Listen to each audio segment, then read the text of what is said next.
Okay, welcome everyone to another round of live Q&A. Hashtag Ask Jim. How are you, Jim, tonight? Wonderful. Doing wonderful.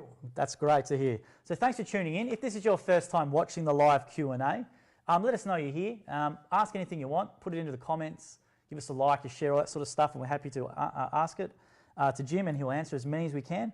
Tonight, as always, if you're first time watching, we have 2 signed books available. So every customer a fan and Jim's book. And then what happens at the end, Jim will pick his favourite question or comment. They get that one. And they'll get this one, and then I'll pick my own, and we'll get this one. And you get the lesser one. You're the lesser one, yeah. And then I wrote that one. Not as good. That's very true. You can also get an audio book version of that available from jims.net for free as well.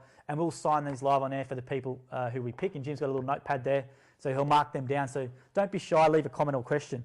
Okay, just run through some housekeeping before we get into the questions here. Someone's already left a question, which is great on the live feed. So we're cross-posting tonight via other divisional sites such as cleaning, fencing, dog wash, mowing, etc. So if you're watching on one of those pages, we're not ignoring your comments or questions, we just can't see them. The way Facebook works is you have to head over to the Jim's Group head office Facebook page, leave your comment or question in there, and I will see it. Yeah, and we've also got Jake, our wonderful producer in here, who's going to be monitoring those pages and try and send some through. So if you do leave it there, I'll try and get to it as well. And I'll run through here down. We're also running a poll tonight. So when you hit the live video, there'll be a poll. We had a suggestion from one of our franchisees during the week about maybe getting some franchisees, franchisors, or some guests on. So we're going to run a poll. We're going to test that. Yep. And that was a great suggestion from Matt. If you find us boring and you want to speak to somebody else, well then... Let us know. Let us know who you want in the comments or questions, and we'll try and get a franchisee, franchisor on, divisional, whoever it is. We'll do our best for next week and have someone on for a bit of a section. Hashtag Jim's Logo Comp Update. So as always, we'll run through some of the logos that have been submitted online. Which I haven't seen as yet. Have not seen. I deliberately hide them from Jim. Reaction. He won't let me see them. Exactly right. So they're really hidden. So I've got around 7 here, which I'll run through. I think 7 or 6, and Jake will pop them up as a screen. So just in case you can't see them with a piece of paper. So let's get started. That is always jims.net logo comp tab, and submit it online and use the hashtag Jim's Logo Comp. So the first one we're going to start with, Jim, is Jim's nuclear plant. Now you've said that Monty Burns is your hero. I think you should have your own nuclear plant. And I like that one. You like that one? I reckon that's good. Now, who do you think is Homer Simpson sitting up there? I reckon I've got a fair idea of a bloke who's sitting right at the back there. Do you reckon Archie's the Homer? You'd be telling him off when you come in there, see him slacking off there? Archie? Yeah. He's not as Richard. I don't pay him anything. Everybody around here works for peanuts. They just work for the love of the job. Isn't that right, Archie? So for those of you who don't know, one of Archie sits right outside Jim's office. He's up the back there, so that picture's probably appropriate for him. So what I'll do now is I'll run through another one. This one here is Jim's backyard party functions. All right. Now, for people who don't know, that is a wine cask. You know the box wine, Jim? So there's a young people's game called Goon of Fortune. It's like Wheel of Fortune, but they hang that to a clothesline, a good old Hills hoist, and they spin it around and play that one. So that's a younger watchers submitted that one. All right. Okay, we'll go to the next one here. Next one I've got is JFC. Jim's Fried Chicken. Jim's Fried Chicken. Not a bad one. Or Jim's Franchising Conference, you know, whatever you want to put there for JFC. Wow, well, it's got the... Very clear. That's a good one, JFC. Next one here is based on last week's little promo, Jim's Pet. Oh, well, got the right animal there. Jim's Rat. So for those of you who don't know that, Jim's Rat was the favourite one. I'll keep running down here. Jim's Things. Jim's Things. So we don't know what you want, but we know we can do it. That is true. That's not quite, but getting there. Most stuff, yeah, most stuff. Very clever, that one. I'll run through another one here. Jimmy's Warehouse.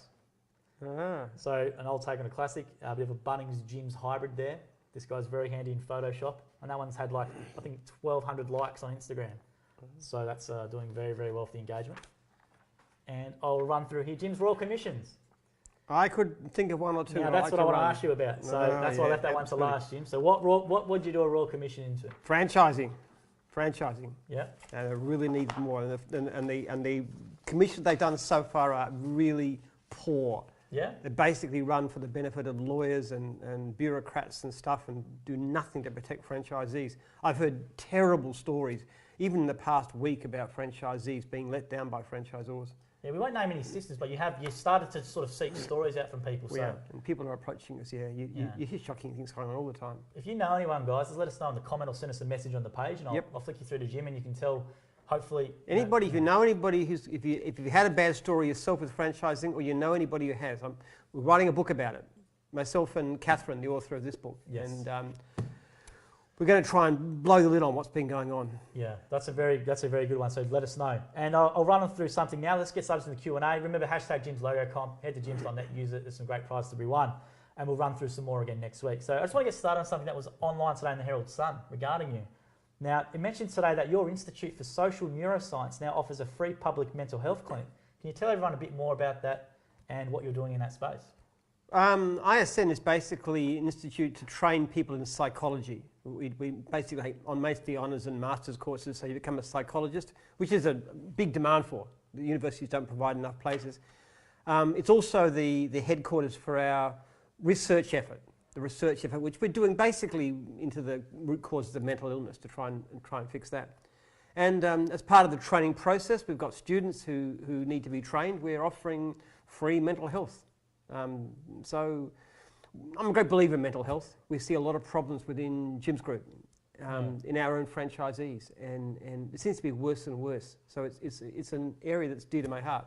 I think you've taken stuff internally of training as well to help that. So what you maybe want to tell them a little bit about the training? Yeah, we've done a whole lot of things actually. We had this terrible incident last year where one of our franchisees killed his 3 little girls and his wife, which was deeply shocking to all of us. So we put a whole lot of things. We've sent out fridge magnets with all these numbers on them. We're getting the partners to give us their numbers so we can have an emergency person to call to if we can't reach the franchisee. We're getting a lot of franchisees have volunteered to be mentors, and they're being listed. If somebody's got a few things they want to talk about, they can talk to their mentors. And we're doing all the new franchisors and all the existing franchisors are doing mental health training so we can help people with these kinds of issues. Yeah, so there's a lot happening in that space, and it's definitely close to Jim's heart. And we do want to provide down the track a bit free mental health services for our franchisees so they can ring up and talk on Skype to somebody. Okay. That hasn't been done yet, but there's a building just down there that we intend to repurpose for that reason. So that could even by the end of the year, I guess, maybe. I'm hoping so. Yeah. Okay, cool. So let's launch in the live Q&A now. We've got a few people joining, 52 people watching currently, so welcome to everyone. Make sure you head to the Jim's Group page to leave your comment or question if you're watching via the other pages such as dog wash, cleaning, mowing, fencing, etc. So on a couple of the other pages, Jet Candy Song, G'day team. Sam Carpet Cleaner's gone, thanks Jim for everything you've done for me. Jim's Carpet Cleaning, Caroline Springs. Yeah, must have been interacting with him. I'll run through some of the questions and comments here. So let's run into the first one I left from last week. I have a sheet here, so if you do leave a comment or question we don't get to it, I bank them up. So last week, Aaron Aldridge via the Jim's Mowing page left, why did you get rid of your awesome beard? Now today I've sort of... All right. Well, look, back in those days, which was 2000, I looked like this, if you can see. And you can see the beard there, it's going grey. I was single at the time. I wanted to find the right lady. I don't need to look grey. So for old time's sake, we'll get you to put the hat on. I will wear the hat. There you are. There you go. Mind you, my head is incredibly big. People say I was a fat head, so it doesn't fit very well with this. We've got two sizes. I think that's a small to medium one. We do have a large to XL one that will be available. You need the extra large. Yes. Well, there we go. When my last son was born, we were in the hospital and they said, this kid's got an enormous head. That's my son. No question about paternity. There you go. So these will actually be available on jims.net and some other avenues. I think next week we're going to try and have them up. So there's a limited run of them. So when they go live, we'll let you know via the social. Let us know. We'll definitely let you know. And you can have your own hat. I know we've got this T-shirt. Some people are saying nice shirt. You can get this shirt eventually via jims.net. Hopefully next week I'll have them all up. And then if they go well, we'll do more and all that sort of stuff. And all right. Yeah. Enough pitching. Let's go on. Pitching. Give me some questions. Okay. Jaden Hackett. He got first in on the feed here and he's gone, what was the biggest mistake you made in your career and how did you fix the mistake and what did you learn from it? Jaden, the trouble with that is I made so many stupid mistakes that it's really hard to fiddle amongst them. Early days I was trying to get a holiday resort in the country done. I didn't have enough money. Holiday resort Back at school, Marysville. Okay. I had this dream ever since I was younger to have this place in the country. Didn't have enough money, didn't know what I was doing, it was just stupid. It drove me broke, I lost my house, and that was the time my first marriage cracked up. We tried to get this trade exchange going just recently. It cost me an incredible amount of money before I saw the light on the and said, pulled the plug on it, just wasn't working. So many. I have to say the worst mistakes that I ever made were actually in terms of my marriages, my second and third marriages. They were really, really bad ideas, but I don't regret that because in my life, and in fact I don't regret anything up to a certain stage, because if it hadn't been that way, I wouldn't have met my current wife, and I wouldn't have had the beautiful kids that I've got. So in some ways you can't regret the past, because you wouldn't want it to be different. So it takes you on the path where you're going. But I made more dumb mistakes than any, would fit 20 people's normal lives, I can tell you that. But I think what you always say is you keep going though. You don't really get discouraged. Most people dwell on their failures. You don't. I know that's it. You cut it off and you move on. Yeah, I know. I do this colossally stupid thing, and they say, okay, lesson learned. Let's move on. What's the next plan? Yeah. People say, don't, no more plans, no more schemes. Thank you. My wife's always telling me that. So I'll run down through. Tim Scott's I do are the most colossally stupid thing. And I say, okay, listen. Passion for customers is number one, and just a willingness to look at what you're doing all the time and saying, how can I do it better? Those two things, not brains, not fitness, not good looks. I mean, look at me, for heaven's sake. Just passion for customers and how can I improve? That's a great question by Tim. Matt Sheldon, he's gone, nice shirt, Joel. I like this shirt too. It's a good one. Better than last week. Better than last week, yeah. I copped a lot of grief over that shirt last week. So ugly looking guy in it, but apart from that.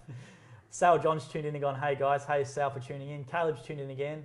Hey Jim and Joel, thanks for tuning in. Caleb, he's always in on the feed, which is great. So I'm going to run over here, some of the questions being left on other pages. So Michael King's gone, as I'm considering becoming an owner for your new signs and print endeavour, how do you propose this franchise will stand out from the other signage companies that are already leading the industry? Are you proposing a mobile service for signage or a bricks and mortar establishment? How the owners compete with each other and how you cope with an industry that changes all the time? Well, basically it's going to be mobile, because everything we do is mobile. The franchisor may have a bricks and mortar. That's part of the idea of it too. So if the franchisees get a job that's too big, they take it back and get it done in the shop. Yeah. And that way also keeps the franchisees and the franchisors together. Look, how do we stand out? We stand out by giving great service, because on the whole, most companies, most businesses don't give very good service, and we do, and that's how we succeed at anything. It's far more by reputation than anything else. It's a great question, Michael, and I hope you do decide to come on board for the signs and print. And if it changes all the time, it's great for us too. Yeah. Because you've got 50, 100, whatever people all looking at how we can update. So the new idea comes forward, one franchisee picks it up, passes it on, and shortly you've got 50 or 100 people doing it. Yeah. And that's why we actually can move very, very fast within gyms. Gyms is a giant gossip factory. People talk all the time. Yeah. So one idea comes up, somebody emails me or emails somebody else and they say, oh, why don't we all get onto this? Do you know maybe talk about the competing with each other thing? I know that gets... Well, we don't like to compete with each other. Yeah. We will not let our franchisees compete against each other. If you get one quote from a gyms person, they'll bring back and say, I want a second quote. No, you can't have it. That's your guy, the first person. We are not interested in competing with each other on price. And franchisees do not consider themselves as competing with each other, because we're on the same side. Yeah. We compete with everybody else. We are together. It's a great question, Michael, and we do hope you come on board, and thanks for tuning in. It's awesome. It's a very exciting division. I've wanted signs for a long time. Yeah, the guy's really cool. David's and there's another partner in it, but they're already a really well-established business. And we've got a lot of internal business too. Oh, heaps. Gyms people like to buy from Jim's people, so if we can if Jim Signs can do all our signage, all of our thousands and thousands of signs a year, that would be fantastic. We hope they can. Yeah. Definitely right. So I'll just run through some comments here. Cameron Scotch tuned in, said hi Jim and Joel, good setup tonight. Yeah, thanks Cameron. We put a bit of time in here with Jake and Eugene and Brennan and the boys. Thanks. Yeah, I know Cameron pretty well. He rings me about every 2 days, don't you, Cameron? Cameron's electrical antennas. He does. He's a very involved. Big entrepreneur within gyms. He's a big businessman. So Jason Pollock's tuned in again. He was here for training last week for Jim's Pool Care. So hi Jim and Joel, good to see another live. Thanks for tuning in, Jason. He done the training last week for Jim's Pool Care. Oh, good. Jason, yeah. Then Paul has always gone, I'm looking to become a franchise in fencing. What the demand is like for this? What a question. Over the top. It's something like 60% unserviced. Yeah. We've got about 130. We could do with at least as many again. The demand it's the one division with the biggest unmet demand. Fencing is bad. It's that way. Unfortunately, it doesn't do us any good with the customers, being knocked back so many. So it's a great one. Great division if you want to work hard and put on workers. We love our fencing guys to employ as many people as they can, because just to cope up with the work. There's a massive amount of work, but definitely call 131-546 or go to the Jim's Fencing website and put an inquiry through. Thanks for tuning in. Denise has tuned in and given us a little wave, so hi Denise. So I'll go through some questions here which are coming through via the other pages, so thank you if you're watching via mowing, dog wash, all that sort of stuff, cleaning, awesome. All right, so Rahman has gone, hi Jim, how many franchises can one person have? As many as they like, but we recommend only one because our fees are fixed. Yes. You can actually take as much work as you can from a single division. We've got franchises turning over in the millions, so you wouldn't want multiple franchises. The only reason you could possibly want multiple franchises if you had a lot of people working for you and you had a cleaning and say a carpet cleaning and a window cleaning. You can have, but you'd never do that as an individual because even one of those to get you enough work as an individual. It's actually very rare to have more than one franchise. Yeah, it's not very common, is it? I think cleaning does with like carpet cleaning. They might have one and the other. I've seen that a few times. Yeah, sometimes, but and that's probably the most common reason. That's the common one, yeah. But very, very rare, and you'd have to be a big organisation to want to do it. Oh, great question, and thanks for tuning in. So Catherine Obo's gone, I'll do two here. She's gone, what's your biggest secret to financial success? And she's gone, how much do your franchisees earn on average? Financial success. It's the same answer I gave before. Focus on your customer, focus on improving what you do. Don't put the money first. That's absolute. How much they earn on average is very difficult to say because we don't ask and they don't tend to tell us. We think the average franchisee probably turns over a couple of $1,000s a week. That's the best guess I can make. We actually recommend very strongly, and this is part of our training, that you work on $60 an hour. Yeah. Which means we won't do any franchise where we can't be shown that you can make at least $60 an hour. Now, some franchises will make hundreds of dollars per hour, but we've had certain people come to us, and the hourly rates just aren't there, so we won't deal with it. So mowing, cleaning, dog wash, carpet cleaning, fencing, all of those you can make at least $60 an hour. We've got lots of people doing it. Yeah. So obviously, if you worked 40 hours a week, you could make over $2,000 per week. But of course, there's travelling and stuff in between and things that go wrong. That's a great question, Catherine, and thanks for those. But if you're full time, if you really can't see yourself making $2,000 a week, I don't think it's worth being in business. Really? Honestly, no. Yeah. I mean, if you're just part-time retirement income or something like that. Okay, that's a really good one. Thanks for that question, Catherine. Okay, so I've got a lot of questions here. I left thing. I'll try and look over here first. He's gone. The fencing person has asked, thanks for that, Jim. What's the western suburbs like in terms of unserviced leads? I presume it's high. It's terrible. It's all over. There's just so much work around. Look, what you can do, if you're interested in a franchise, get the franchisor to show you. They'll actually print out a list. Yes. You say, how many in your region, in this area, what unserviced leads have you had in the past, say 2 months, and you go, pop, pop, pop, pop, look. And you can see a list like this. It'll just show you every one. It'll actually show you where they are and everything like that. That's a good point, Jim. Rather than just relying on them telling you, you actually get them to show you the evidence, and they can show you the evidence from the system. We have a report which we can tell you how many there's been, how many in each suburb, how many of each service. We can do all of this. That's it. That's a great one. We hope you inquire 131546 or via the website. KT Choi's going, well set up, Jim and Joel. Remember the green gym toy? There's a big gym toy behind you. I don't know if I. Oh yeah. All right. Okay. Yeah. Sure. So I'll run through some more over here. So Rebecca Costa's gone, do you have any ideas how I can keep neighbours' cats from getting into my garage when I have the door open and use my garage as a toilet spot? I live in a unit complex. Rebecca, I am not that knowledgeable, sorry. I don't even know which division you go in. Jim's pest control to keep a cat out of the place.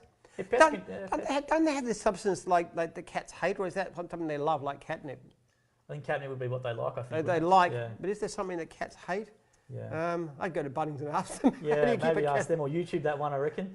I used to have a problem with rats and going for my chicken food, and I certainly went to fix that one. Didn't need Jim's pest control either. Yeah. So I'll run through one of the questions that was less via LinkedIn. So Jim's actually on LinkedIn, so Jim Penman added a connection.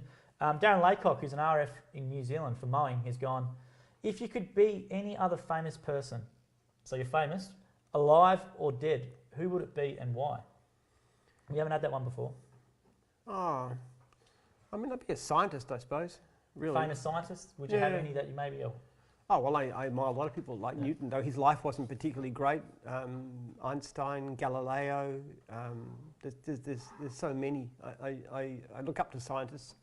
I'd like to think of myself as a kind of scientist, even though I don't wear a lab coat or anything, but I think that way. To me, science is the most exciting venture there can be. It's changing knowledge. I love reading about science. I like getting new scientists, and I'm always reading anything about science or technology fascinates me. Is there anything sort of recently you've been sort of reading or that interests you maybe that people would know about in the science world or anything like that? Oh, well, the epigenetics is incredible. That's my field. Yeah. The potential to actually help people to change their character, I think, is the most exciting thing going on in the world today, honestly. That somebody who's got terrible traumas in their past, terrible problems, they're drug addicts, they're just completely wrecked. If you could figure out what's gone wrong with it, it's an epigenetic change. Something's happened to their settings of their genes, which is really stuffing up their life. If we can figure out how to help them to fix that, that would be amazing. That is my number one. That's what I personally I'm invested in. There you go. So that's a great question, and thanks for that one, Darren. So Sal John's gone, I think you should become a philosopher. Did you ever do philosophy when you were younger? Is there anything in uni or anything like that? It always seemed a bit waffly to me, philosophy. I'd rather be a scientist than a philosopher. Scientists, I agree with you. They're more productive by a mile. So Linton Paddock's gone here. Hi Joel, Jim's Terminal and Pest Control actually offers cat proofing and can even enclose backyards and balconies. I thought these guys were good enough. There you go. So thanks to Linton, who's the... So if you had a problem, ring up Jim's Pest Control and they'll put you onto it. I had no idea they did that service, so that's you learn something new every day. I sort of thought they might. Yeah. I know actually if you want to scare rats away, you can spray cat urine around. We do that in our experiments. There's all kinds of tests to see how timid rats are. Right. And if you do certain things, they're more or less timid around cat urine, which is very scary to a rat. That's cool. So I'll run through some questions coming via the other pages, and thanks to Jake for sending them in. Ryan Cronin's gone. What are your fees? Question mark. What are the fees? It depends on the division. Yeah. It depends on the division. A typical... But it's a flat fee, isn't it? It's not like... There's a flat plus a lead fee. Right. So you might have a flat fee of, I don't know, after the compliance discount, maybe $600 a week, plus an extra 150 for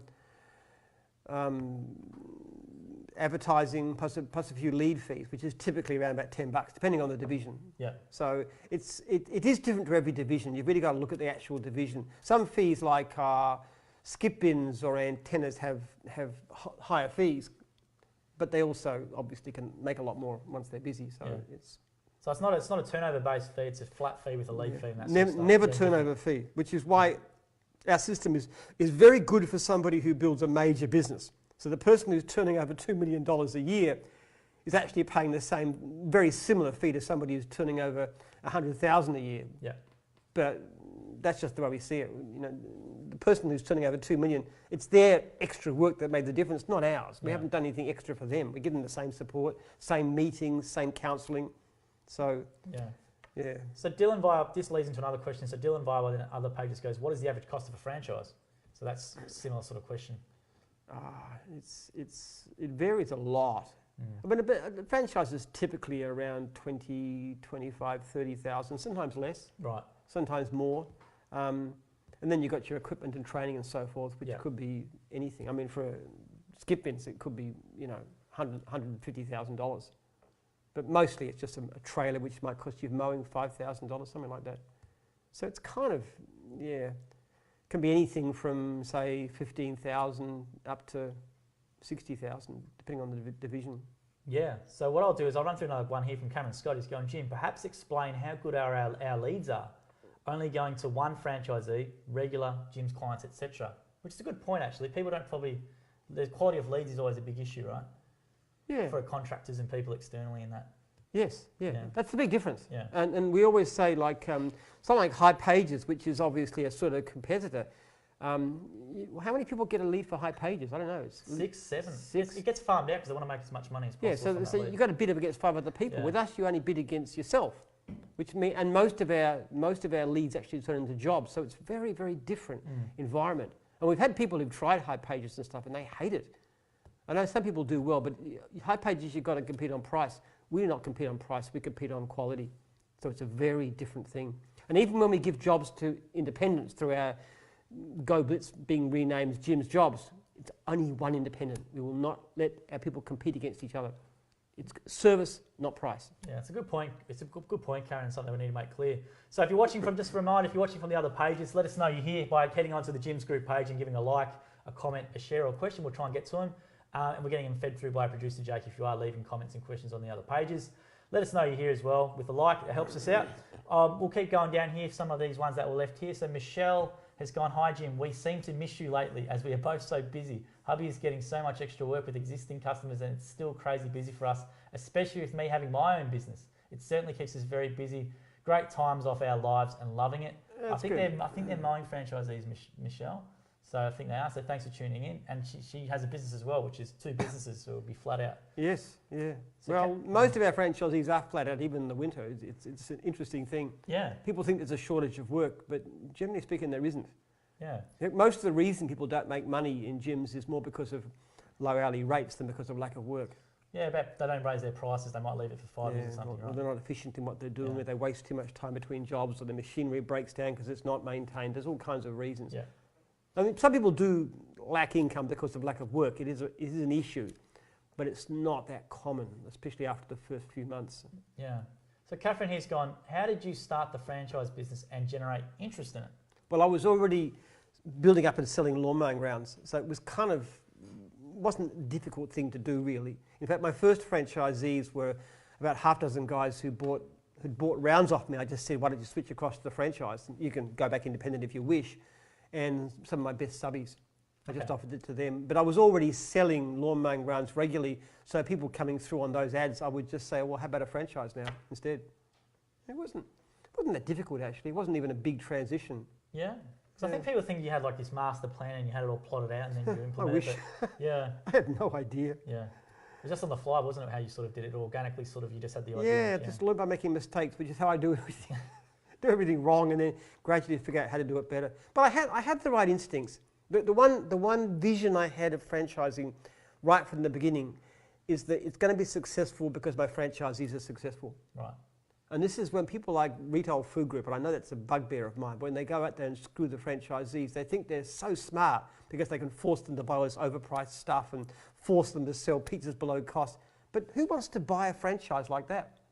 The way I competed in the beginning, as I've often said, I was up against a much larger competitor, far more franchisees than I had. They had a great offices. I was running out of my basement. My secret weapon was my list of my franchisees. I give them a list of all my franchisees with their phone number, and I said, ring those guys and ask them. Yeah. And those guys sold the business. That's the philosophy. And we're fanatical. We're doing at the moment a franchisee survey where our franchisees confidentially survey their franchisors, a survey on their franchisors. The franchisor doesn't see what the results are, but that's very, very important. And if any franchisees are watching, guys and ladies, get your surveys in. This is really, really important. Because that tells us how well your franchisor is doing. Are they calling you? Are they responding quickly? Are they helpful? How do you rate your income? How many meetings have you got available? Just very simple question. It takes about a minute to answer. And it's really helpful for us to know how a franchisor is doing. And those that aren't, and most of them do pretty well these days, especially those that aren't, we can put some very big pressure on it and say, you do better or you're out. Yeah, it's a very unique difference, you know, those other systems. That's why we do this whole live as well, is because if you want to jump on, you can ask a transparent question in a transparent environment, and it's live, so there's no way to pre-script it. We've got nothing prepared answers. I just wish those other organisations would put themselves in some sort of live format to be held accountable. Well, all my franchisees have my direct phone number and email address, yeah. and they contact me often. I get multiple contacts a day from franchisees about all kinds of things. I guarantee you the store owners in those other ones, which we won't mention, won't have the direct line to the CEO or anything like that. I guarantee that. So I'll run through some more comments and questions that were left on other pages here. So Kim McGavick's going, hi Jim from New Zealand. So we've got a few people tuning from New Zealand, which is great. Welcome. Stop looking at the screen. No, that's from Jake to me. So we've got a big TV in the background here. So Jake's wrote that for me, that one, Jim. So you probably don't want to read that one out. So Haydar Hussein's gone, love your work, guys. Hi to Haydar for tuning in again. Haydar's great. He's our cleaning. We're going out there next week to do some filming with a big interview with Haydar. So I'm looking forward to that. It's going to be really interesting, and to Ali as well. Great franchisor. But part of people don't recognise how much of Jim's is not me. I'm the face of it. Yeah. But you've got incredibly great people like Haydar Hussein and Sharon Connell and Brett Blair and in pool care and so many. I hate to miss out anybody. We've got so many really brilliant people out there. Yeah, we do. Plus my staff. Well, apart from this guy, of course, he's pretty useless. But most of them are very, very good.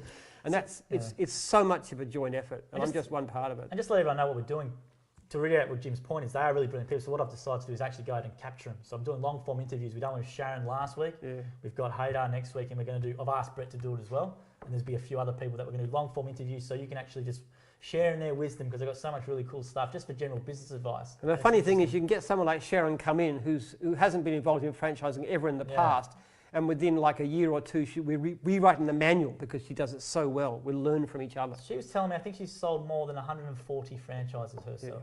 Yeah. Which is unbelievable, 140. And this lady actually she almost didn't buy a cleaning franchise because she said, I'm not a cleaner. Yes, and then somebody, fortunately she got hold of this. I think it was her husband actually said, you got to read this book. And seriously, this is not a plug, but she actually, the partner said, you got to read this book. So she read it. Then as she read it, then she said, oh, this is for me. And then she bought she bought the franchise and she bought a cleaning region. She did so well at that. She started getting other regions. Now she's running the dog wash division, which I reckon one day, it's got about 107 franchisees now, which is more than 50% up from when she took it over. I reckon one day it's going to have 1,000. Sharon is fantastic. The way it's going, definitely with that growth rate. So I'll keep going here. Jim's Memeing's tuned in and said, what's up, Jim and Joel? Hello to Jim's Memeing. Yeah. Love your stuff, mate. Thanks for tuning in again. I'll go to some more comments that were left on the other page. If you're tuning in, let us know you're here for like, a comment or a share. Darcy's gone here. They should have more lawnmower and garden tool emojis. So you know what emojis are, Jim? Yeah, I do. Should have some. We should have a Jim's emoji or something, I guess. We can put that on there. So Dion Henderson's gone here. What sort of support do you give franchisees when they are having issues with a franchisor, etc.? Well, I talk to them. I had a franchisee just contact me, in fact, an hour ago. I was in the supermarket and this guy rang me and he's got really serious problems with the division he's in. I won't say which division, but it's the second person who's contacted me this division in the past week. I've already been in touch with the person in charge of the division and I said, this has got to change and this is really pushing it to it. One thing I said to this guy, he's not doing very well, I said, can we change you to a different division? So I suggested a division that we've got a lot of work in. I said, I'd love to change you across so you can keep going. We had one division who actually closed down, which was interior design. We had 4 franchisees and none of them were making money. So we actually had a meeting and we did some negotiation. We got them all cleaning franchises. And one of them's now a very successful franchisor in cleaning. Yeah, Josh down in Tasmania. Yeah, she started off, she was one of them. Was she? And Nicole? Oh, sorry, Nicole Wood. I don't know if Josh, Nicole Wood as well. Nicole was one of the 4. So that's kind of the thing we do. And all right, I'm just going to say this, and I'm not saying who it is, but also there's a suggestion the franchisor was going to chase them for vendor terms that weren't paid and for overdue fees, and I said, no way that's going to happen. I said, if they try to chase you when you've failed in business for that kind of stuff, I will be on your side and I'll pay your legal fees. So the franchisor is not going to go for those. So I take a very great interest. And we're going to have a look at the division. In fact, tonight after I'm off here, I hadn't had time yet, I'm going to have a look at the division, look at the ratings that are coming from the surveys, and we may actually say you can't sell any more franchises until you fix this thing up. Wow. So we can take very drastic action. That just happened today, this afternoon. That's a really good question, Dion, and thanks for asking that one. So there's a question here. It's gone from Anthony over in Perth. Hi, I'm Jim's Mowing over in Perth. We've moved recently further out to a more rural area. What would you suggest us doing differently regarding advertising, etc. getting work out in a rural area? So it's gone from more of a metro out to the rural. The trouble is advertising now is so much online, honestly. And I'm not the greatest expert in that either. I mean, we use SEO, we use Facebook, we use those kinds of things. We use social media. I mean, social media is great. That's what we're doing, this kind of stuff. I think in a rural area, you can probably, because it's more, they want to stay, if you get out and actually get in front of people, it's probably the... If you're in a rural area, especially if you're new, doing the pay for work guarantee is fantastic. Yes. Get involved in the local footy club or whatever it is. Kids go to the school, you meet other people, you offer them free services to get you in. People get to know you, they get to recommend you. It's easy. One of the things I would recommend is that you, Anthony, is that you get in touch with any other divisions in your area. Okay. I had a guy who was going into a town with mowing in some area in New South Wales, remote area. But there's a successful cleaning region in the area. So I actually put him in touch with the cleaning franchisor who said, come to the meeting. So he can go to this meeting and he can do services for the cleaning franchisees who can then get to know how good he is and recommend him and show him friends and stuff and become part of a network that way. So different divisions network with each other. So how can he find out about those other divisions in the rural area though? What's his best advice? Oh, just contact me. Contact Jim. Yeah, so there you go, just give me a call, Anthony, or send me an email, and I'll tell you who's in your area, who's covering that.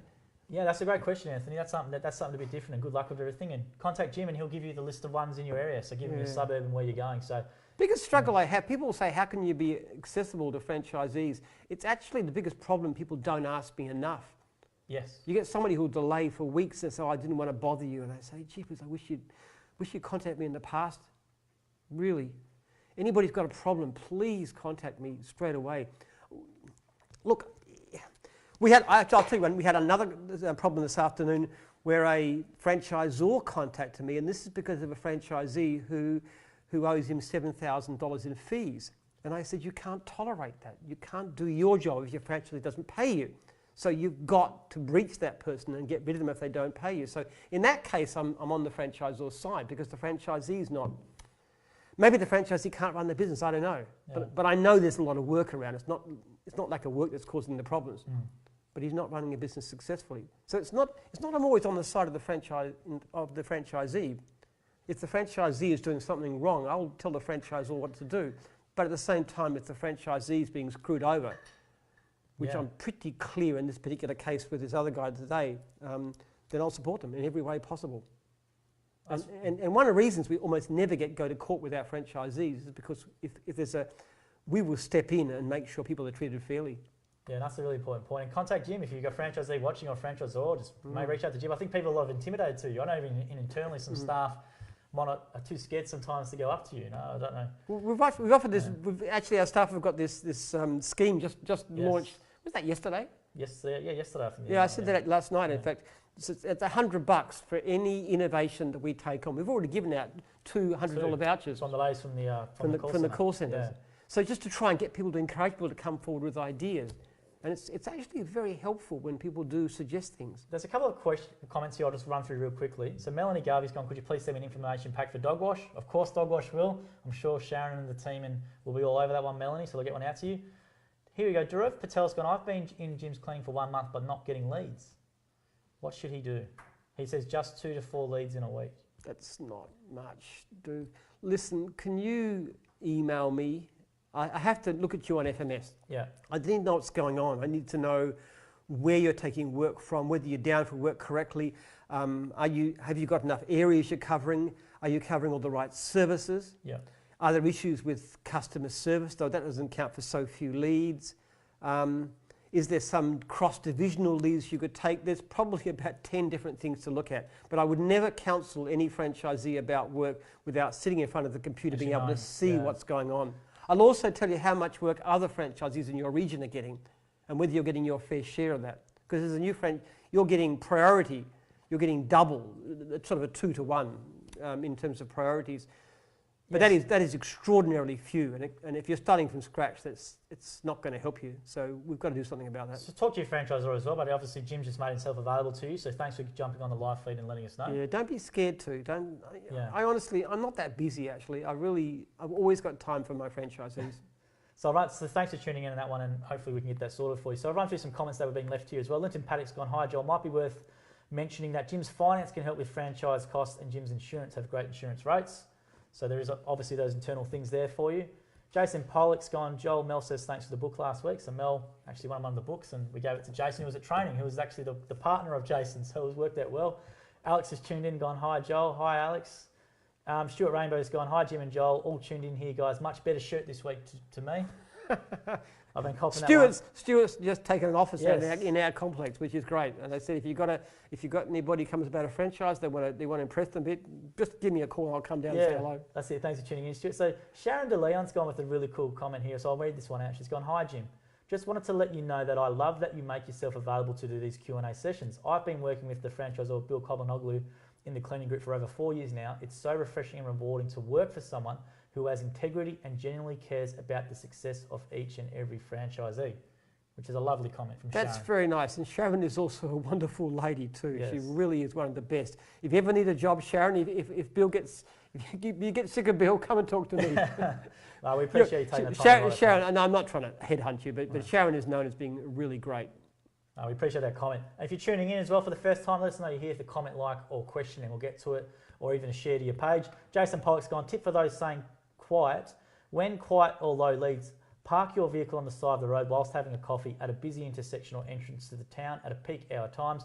Free billboard exposure. Yes, yes. Yeah. And also, I mean, just basic stuff too, like if you're going out at the weekend, wear your uniform and drive your work vehicle. You'll be amazed, and always take business cards with you. You'll be amazed how often people come up to you, become known. We talk about all the online stuff all the time, but you're right, there's some of those basic things about getting yourself out there. And with Dev Patel too, the thing about not getting enough leads is pay for work guarantee. Right. You've got to approach everybody you know, including everybody from every other division in your area, and offer freebies. And if you do that, you'll build your business very, very fast. So the whole concept is you provide value, but we give you... Yeah. So go to all the mowing guys in your area, go to their meeting and say, I'm going to come and clean your house for nothing. And the franchisor will pay, presuming you're on pay for work guarantee, and then you've got a whole stack of guys who can recommend you to their clients, because each mowing franchisee probably has 60, 70, 80 clients. Yeah. So you've got a network already in place. Offering freebies is very much part of our system. And it's interesting, the franchisor will pay you for doing the jobs, but the biggest advantage is that it builds your business. It builds it very, very quickly.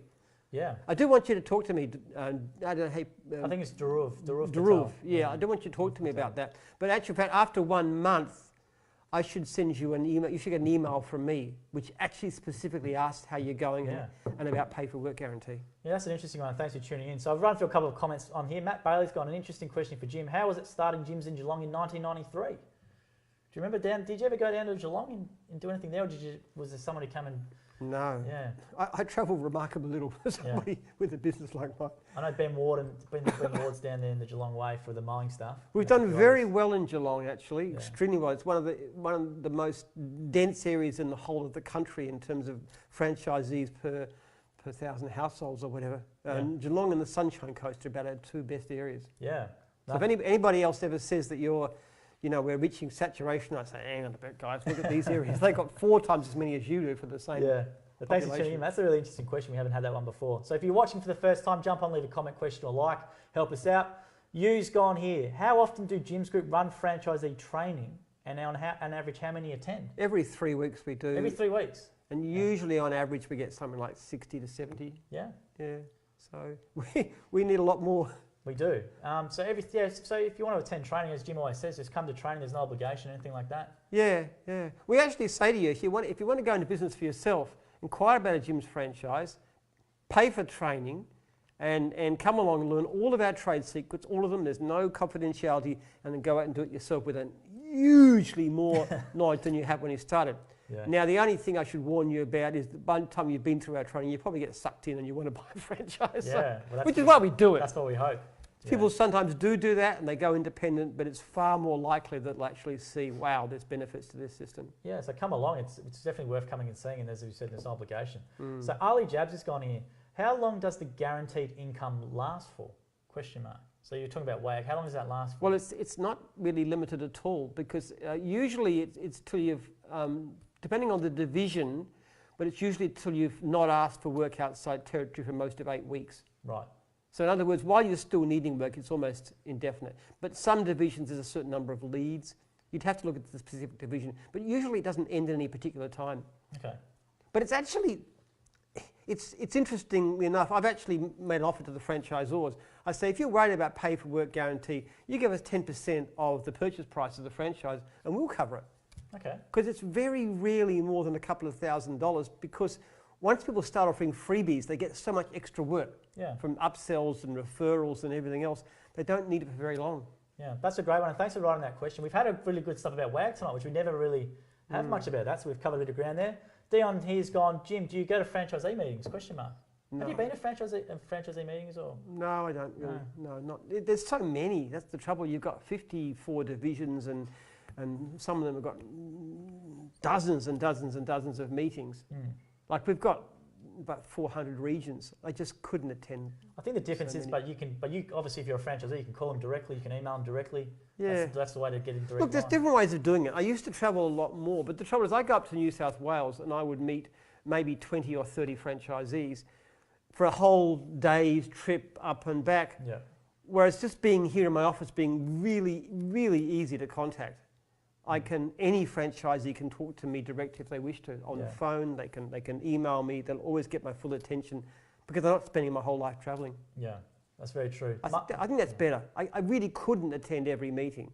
But what I try and do when people come here, like people come to training, I try and actually, as far as possible, talk face-to-face with as many as I can by having meals with them and so forth, just so they feel they know me a bit. So if they have an issue, like this guy today that rang me in the supermarket, he'd met me at training and we had a bit of a chat at training. I don't remember, of course, because I meet 1,000 people a year, but he remembered me and he knew that he trusted me enough to think that I would help him. I know that people who attend training do take pictures for you all the time. They request to do that. Yeah, they got selfies. If you do have pictures of Jim, upload them and hashtag Jim Penman or something like that, and I'll be able to find them and share them. So I'll run through a few here. There's a few questions coming in, which is nice still. Marty York's gone, hi Jim, just curious, are Jim's franchisees restricted to certain areas? No, absolutely not. You can run a business all over Australia with a single franchise. The only thing is, it's only in your own region that you get priority in terms of work. So if you want to take work in another region, you'll only get it when the guys in that region don't want it, usually. Yeah. So absolutely no limit on geography. Yeah, it's a great one. And he's also asked here, how much is the training? I don't know how much it is. I don't know, off the top of my head. I don't know, it's about 1,500 or something, including accommodation. Is that including meals, accommodation? Yeah, I think so. And that's for the 3 days, the generic? Yeah, I think so. Yeah. You ask the franchisor, he'll tell you how much. Yeah. But I think it's not that much. Basically, it's all run on it. It's just to cover the costs. And even the accommodation, because it's their own conference centre, our guys get a much better deal than independents do, naturally enough. My wife complains about it because she says she's running it's kind of like her business. But I say, well, look, we're a great tenant, so you can give us a great deal. Yeah, it's a beautiful facility. I think if you look it up online, Foothills Conference Centre, you can see the actual grounds. It's really, really nice. The food is very, very good too. Actually, it's a standing joke that people put on weight when they come and training here. Yeah, that's true. So there's a few people tuning in still, which is great. Leave a comment question on the Gyms Group 1. If you head there, we can see that there. We're not ignoring you on the other pages. I do have Jake, which is doing a great job feeding them through to me as well on 2 screens here in the background on a big TV. But if you're on those, head to the Gyms Group 1 and I can see that in the live feed. Give us a like, comment and share and we'll try and get to it. So Yan has gone here. Good evening, Jim. Nice to see you haven't changed after all these years. Well, I've got lost a bit of hair actually. I have changed in that way, but probably not much internally. But she says your passion is not waived for franchisees, which is great. Yeah. Becky has gone, how many unserviced leads does Jim's Cleaning have in New South Wales? Couldn't give you a figure, but just send me an email, jim@jims.net, and I'll tell you. Yeah, definitely. That's a great one. Demetha's gone here. Hi, Jim. Any advice on competing with cheap quotes? I mean, ridiculously cheap quotes. Great question. Just give great service, Demi. Honestly, I don't want you to compete on price. Look, people come to gyms because they want quality service. They're not usually after us to get an ultra cheap price. So the trick of it is, when you get a lead, jump on it straight away. Make a game of jumping on it as soon as you possibly can. Yeah. Do it in minutes, even seconds if you can. That impresses people out of there.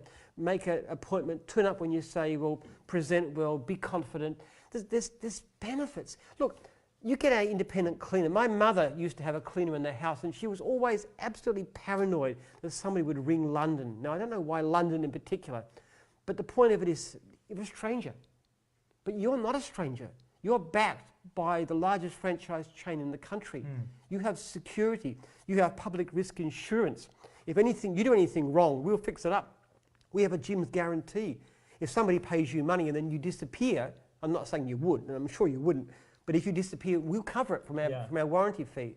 So there are so many reasons why they should use us, that if your personal service is great, and the gym's reputation is pretty good, for good reason, you don't have to compete on a cheap price, and don't do it. Yeah. You'll get an idea too, if you have a look at your rating, you'll get a star rating and you'll get a dollar rating, which will tell you $1, $2, $3, how relatively expensive you are compared with others. And that's based on feedback from surveys. So if you get $3 signs, it shows you're getting knocked back more often than most. If you get $1 sign, you're probably getting knocked back. You're getting knocked back less than most. Yeah, and it's also like I think what you said a few times in previous ones. Do you really want that as a customer if they only want the cheapest thing available, right? Yeah. Yeah. Just don't get sucked into price competition. Compete on service. It's quite surprising actually. People aren't so focused on prices as we often think. We're conditioned by retail. It's just not the case. And this is what we teach our franchisees. I get up there in franchisee training and I give a passion talking about customer service, and I say charge good money. And I tell everybody that again and again and again, do not be cheap. And most of them go out and they do that. That's the training they get, and they follow that advice, and they do better for doing that. That's a great question, and thanks for leaving that one. I don't think we've had that much at all. So there's a few people still tuning in, which is great. Let us know you're here for like, comment, or any question for Jim via the Jim's group one. If you're doing it on other pages, I've got Jake trying to feed them through as much as possible. We're not ignoring you, and we appreciate you watching. So I'll keep running down here. Mike Davenport's gone, hey Joel, you've pinched my model in the background. So I think he has it in the big lecture theatre. So Mike Davenport is our expert trainer. So if you do come to training, you'll see Mike. He's a gun at it. But yes, that will be returned to you, Mike, and it's very, very heavy for those wondering. Denise has gone here. Can franchisees come back and re-attend the training program, like top-up training a few months later, particularly if they are feeling unsure in the first few months? Well, I'd love you to come back, Denise. Yeah, sure. Well, Denise has actually come to work for us. Yeah. She did the training last week. We'd love them to come back. I haven't actually had the requests, but I think it'd be a fantastic idea. I actually sometimes suggest to franchisees that are struggling a bit that they come back and do some retraining. I don't think anybody's taken me up on it, but all they have to do is to pay the basic fee. Yeah, I think that's a good point. Yeah, you're right. I think that's an interesting one. We've never had that before. So if you do want to come back, if you're a bit unsure and do the training again, I guess at any stage you can just inquire and we can hook that up for you. Dylan Price has gone here. How many franchises do you have out there now, Jim? How many service divisions do we have actually at the moment? Now, you said how many franchises? We've got about 54 divisions. We've just got just under 3,900 franchisees. So what's started? Mobile Mechanics has just started. I think they're our newest one. Is it Mobile Mechanics? Jim's Uniforms, Sign and Print. Fruit and veg home delivery, I think. Fruit and veg home, fruit and veg, like home delivery, Home Fresh. Jim's Home Fresh. That's very recent. Yeah. Things like batteries and stuff are quite recent. Batteries very recent, yeah. Personal training's just recent. Yes, which is going well. Yeah, it's going really well. So I'll run through a few more questions which were pre-left here. So Ross has gone via Facebook during the week. He says, how does Jim plan and get through his day with all his emails and calls he gets? Does Jim have a daily routine? And is there any management and productivity philosophies, tips and tricks he can provide, etc.? Big question. My basic, I live off my email because most queries come by email. So I started the most recent. I just deal with it. Look at it, deal with it. A lot of people just go through and they look at, oh, this is easy to do. You shouldn't do that. You do something, deal with it, get rid of it. Do something, deal with it. Do something, deal with it. Just keep on doing that. You don't procrastinate at all, do you? No. Not really, no. And work out the most efficient way to deal with issues. So, I don't know, I probably spend about, 2 or 3 hours a day on emails. Not a lot. And a lot of the time I just spend walking around the office, don't I? I just go and chat to people and say, how's it going and what's happened, and, just talking about things. Yeah. I'm not actually that busy. This guy's keeping me busy these days with all these videos and things. But yes. You're real media trained now with all the videos. Training week is a bit of a strain, especially when franchise or training comes on. So I got a lot of things on and got to drive off and do a media thing or something. But you've been doing a lot. You've been doing heaps of podcasts and you've been getting some. A lot of it's just making sure that you are efficient in your time. I know people who can work full time and get almost nothing done. I don't really work all that hard. I don't really know. My wife says I'm a workaholic. I think I'm just lazy. But if you work on doing whatever you do, like for example with a customer complaint, a really serious one, I have a way of writing an email. Goes to the franchisee, the franchisor and the customer, says what I want done, tells the customer to get in contact with me if it's not done by Wednesday afternoon at 5 o'clock. So the franchisee knows what they need to do, the franchisor knows what they need to do, and the customer knows what's going on. Yeah. Now, I might do that, and that might take me like 3 minutes reading the notes, maybe 5 minutes after I've read all the notes and so forth. Whereas somebody else might get on the phone and spend half an hour talking to everybody back and forth. You're very direct, aren't you? You just go bang. I won't talk directly to customers. I'll only do it by email. I'll talk to my franchisees. The customers always got to be by email because it's quicker. Yeah. You don't want somebody ear bashing you for 20 minutes. Yeah. So it's looking at the most efficient way to do every possible job. And I do everything fast. I eat fast. I walk fast. I talk fast. That's true. You're sped up almost. You're like at 1.5 times speed as opposed to normal 1 speed. So I'll run down here. Mike Davenport's gone, what will be the celebration for when we hit 4,000 franchisees? Would there be something special? I don't know, what would you do? Is there 4,000 franchisee comes on? Is there, I don't know what there might be some PR benefits to it. Yeah. We better reach that in the next 6 months or so. I'll be most disappointed if we don't. That's a massive run, yeah. I probably have different metrics. My most important metric is complaint rate. Okay. Well, that's one of my most important ones. Latest we're running about 0.75. So for every 100 leads, we get 0.75 of a complaint, which is steadily going down over the time. And what did it start off with? I remember this is an interview series which is coming out soon. Well, 100. It was basically pre-franchise days, 100 leads, 100 complaints. Wow. 10 years into the franchise, when we started measuring, 100 leads, 5 complaints. So big improvement. Then it was down to like 1.5%, then down to 1%, now down to 0.75%. And as we've done that, what we've seen is the volume of leads just go up and up and up. It's quite striking. But you want that down to obviously 0. That's what you're working on at the moment. Well, 0 would be unpractical, but my big aim for the next year, we've just hired Denise to be to coach and counsel and help franchisees to improve. I'd like to see that halved. Wow. Now, when I get down to, say, 0.4 or 0.3 in terms of complaints, then I'll be happy. And the other thing too is the franchisee survey. I mean, when we see half of our franchisees is always rating gold. Until 3 years ago, there was no such thing as gold category, the top one. Last year we had about 60 franchisees at that level, though some of them didn't have enough to get the certificate. I'd like to see most of our franchisors getting gold. So we'll do the celebration for the complaints ratio. Getting diamond. Gold is not that difficult. Most get gold or above. So we'll celebrate when the complaints ratio is down to that level you want. That's when the celebration will be. And we'll celebrate when the franchisee levels are up. And the other thing I look at too from the surveys is what proportion of my franchisees report poor income. Okay. And that's around about 10%. And that is much, much too high. Yep. I am not satisfied with that. So they're the metrics that Jim wants to concentrate on, get down. Numbers to me are never a good guideline. Yeah. So Sean Daly's tuned in and said, hey guys, hey to Sean. Michael Sturgeon's gone, how about Jim's used cars? Ethical, good quality used cars. We haven't had that suggestion before as a service. I don't know how Jim's as a car yard would go. In all seriousness, we don't tend to do site-based franchises. Yeah. But I think the same thing is the case, that you've got to have a reputation for service and for quality and for looking after people well. I mean, that's the same in any business, and I think it should apply to used cars as well. Yeah, I agree with you. So Leighton, we're going for a couple more here. So thanks everyone for tuning in. Leave your comments and questions still here in your likes, and we'll get to them as much as we can. Leighton's gone, if Mr. Burns is your favourite Simpsons character, for those who didn't see the promo video on the Instagram and all that sort of stuff. Excellent.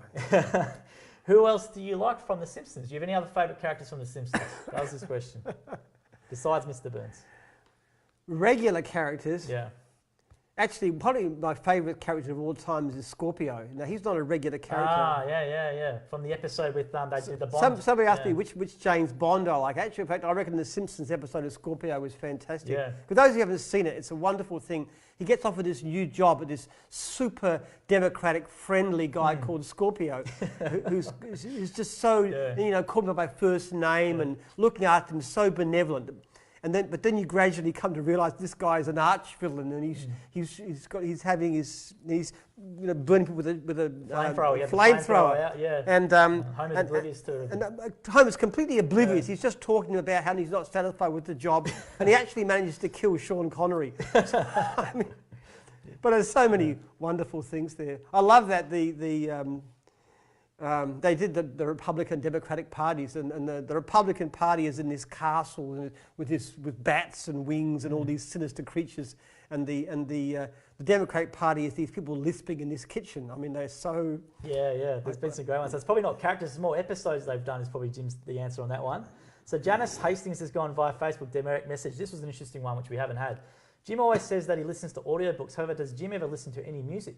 If so, what bands or artists? You listen to Metallica, Kanye West, anything like that? I do occasionally, mostly Christian music. Okay. I love... So you got no Metallica in there? You got no Enter Sandman when you're up on the farm? Nothing like that? No. I'm mostly talking books. I'm listening to one about the Hiltons now.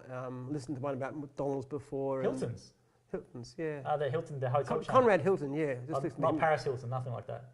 Not the celebrities. No. She must be a granddaughter. I don't know who she is. But just how he made his money and all the rest of it. I'm interested in that kind of stuff. But music is... I was put on YouTube and I'll listen to some, mostly Christian music. Okay, there you go. So no Metallica. I thought it was going to be Metallica or something. Jim would blame with the mower up on the farm. Okay, so Sean Daly's gone, should make the Jimson show. Someone wants to make the Jimson show as a short animation, go for it. We're all for it. I'll run through I've often said my greatest, people often, I would really like to succeed as a scientist, and somebody said to me, does that mean getting a Nobel Prize? And I said, no, it means being a guest on The Simpsons. Oh, really? Wow. That's the true measure of fame when you're a scientist. That's true, actually, yeah. They've had, who have they had on? Elon Musk, they had Stephen Hawking. Yeah. Who else is there? I'm trying to think of some other ones. I can't remember. If you do, let us know, leave them in the comments. And as always, the poll's been going through the show for franchisees, franchisors, some guests next week. So hopefully we can look at those answers. And if you want to see anyone on there, leave them in the comments and we'll try and get them on the show next week. I'll run through a couple of quick ones here. Andrew Cooper via direct message has gone, does cutting grass make it grow faster or slower? I don't know if there's like a hair analogy. If you cut your hair often, you go quicker. Actually, if you don't cut the grass, it becomes very sparse. Okay. If you leave the grass, I've often used to go in places where the grass is that high, and when you cut it down, and I have a way of cutting grass to cut it clean, but it doesn't look like a lawn. It looks very, very sparse at the bottom because they're multiple. So it's certainly, you can't cut it too low. If you shave it, it's not good for it. It takes the guts out of it. But keeping it cut just helps it to be thick, and it also discourages some of the broadleaf weeds. What was the regular time when you were doing it? Like the regular was every 4 weeks, every 6 weeks, or? No, 2 to 3 weeks as usual. 2 to 3 weeks. Maybe a bit less in the winter time. Okay, that's a good one. I didn't know what answer we'd get for that one. So Edward Sterling here's gone, this is a good one for the timing for this week's election. Yeah. I don't know if people have voted early, but Saturday. I voted this afternoon, actually. You did it this afternoon. I've got to go Saturday, unfortunately. I should have been smart and went and did it during the week like most people. What are your thoughts on the current state of the economy? And do you have any thoughts on whether there is currently a housing price bubble? That was via Edward Sterling via DM. Yes. I don't have a good feeling. There has been a ridiculous house bubble because of ridiculous zoning laws which make houses ridiculously expensive. We're one of the least populated countries on earth with some of the most expensive houses, which I think is criminal. It means young people cannot afford to buy a house. Like in Dallas, the average house price is like $250,000. That's the median house price. And here it's about $600,000. Why? Yeah. It's bad. It's bad to have that. So there has been a bubble. It's coming off. I think, frankly, my best prediction is with the housing market collapsing and with the Labor government getting elected on Saturday, we're probably headed towards a recession. Right. That would be my feeling, which is bad for Australia, but probably good for gyms because we're short of franchisees and we've got plenty of clients. That's interesting. So with the recession, obviously when people get made redundant, they obviously, well, I don't want to work for someone else again. Well, back in the 90s, we had the Keating recession. Yeah. And not that I'm going to get, I think Keating was a pretty good Prime Minister, actually, but there was a recession at that time. We grew by 40% in 1 year, from 1,000 to 1,400 franchisees. And that was because all these great people were losing their jobs and saying, what can I do? Well, buy my own business. And they were fantastic franchisees. So, in a sense, the economy's been too good for us. But having said that, I don't want a recession because people suffer in a recession. They lose their jobs. But we used to get a lot from the house building industry too. Right. When building collapses, people need something to do, so they buy a franchise because we've always got work. That's a really good question, that one. And following from me, who was your favourite Prime Minister? I know you're obviously really well versed in history and politics, but who was your favourite one? What was your favourite era or Prime Minister that you liked? Oh, I think we had good Prime Ministers for a while. I think Hawke was good, Keating. And John Howard. I think the three of them did a great job. Yeah. I like Malcolm Fraser, just what he said. Life wasn't meant to be easy. That was one of my favourite expressions. But I think Hawke, Keating and Howard, we had good leadership which was prepared to take tough decisions for the good of the country. Yeah. And people were more willing to support real change and reform to make the country a better place. Lately it's become incredibly partisan. It's just really bitter and I miss Howard because I remember growing up as a kid. We obviously, you joke a lot about Howard and you had jokes made about his eyebrows and all that sort of stuff. But I actually miss him, to be honest, because of the stability that we had at the time. They took gutsy decisions, those people. They said what's good for the country, and the country supported them. And to make the hard decisions. I really, really admire what they did to pay off the national debt. Yeah. Because I think borrowing now is just crippling burden on future generations. Why should my kids have to pay back debt that our current generation can't be bothered, is incurring?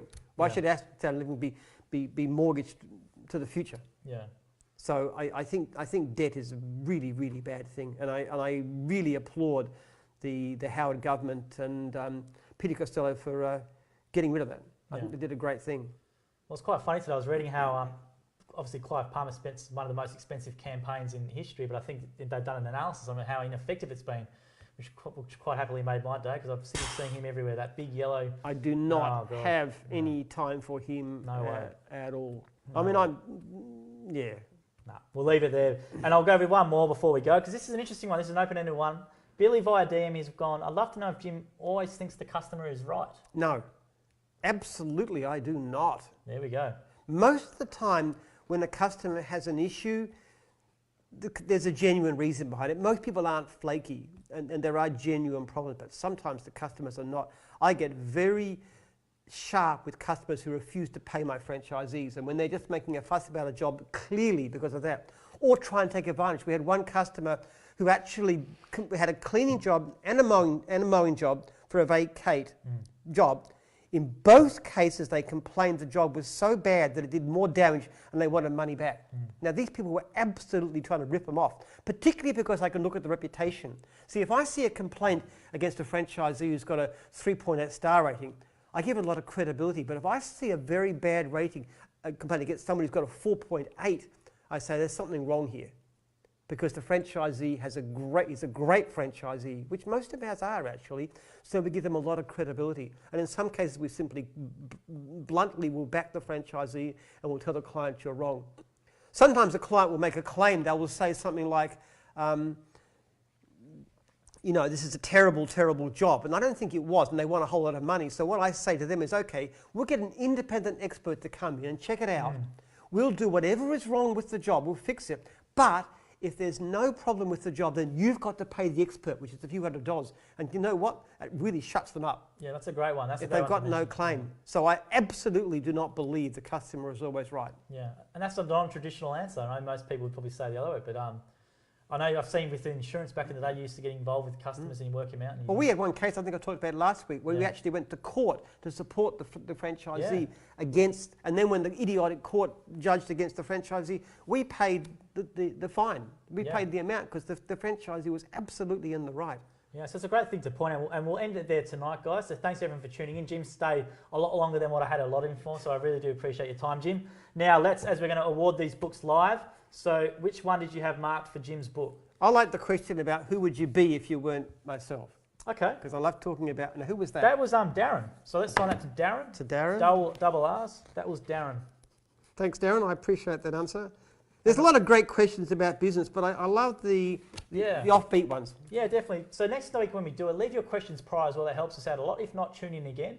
And those offbeat questions, you know, regarding science, history, something a bit out there. We obviously answer any business question for an entrepreneur or anyone in the public or whatever. But the more offbeat ones, we tend to have a bit more, I don't know what the answer is going to be. It's an authentic reaction, so I really do love them.